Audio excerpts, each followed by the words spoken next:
একটি কলেজের ২০ জন ছাত্র হোস্টেলে থাকে। তাদের মধ্যে ১৯ জন ১৭৫ টাকা করে খরচ করে এবং ২০তম ছাত্র মোট ২০ জন ছাত্রের গড় টাকার থেকে ১৯ টাকা বেশি খরচ করে। তাহলে মোট ২০ জনের কত খরচ হবে?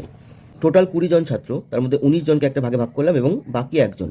এরা টোটাল ১৭৫ টাকা করে খরচ করে এবং বাকি ১৯ টাকা বেশি খরচ করে। যদি আমি টোটাল ধরি কে যদি গড় টাকা খরচ হয় তাহলে এ খরচ করবে কে প্লাস ১৯ টাকা।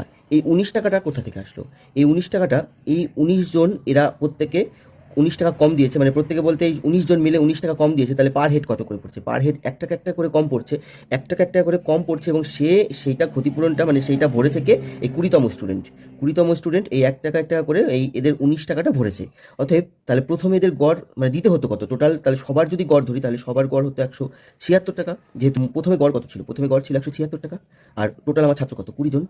তাহলে ০ ৬ ২ ১২ ২০, লাস্টে ২০ আসছে কোন অপশনে? ৩৫ ২০ ৩৫২০ টাকা।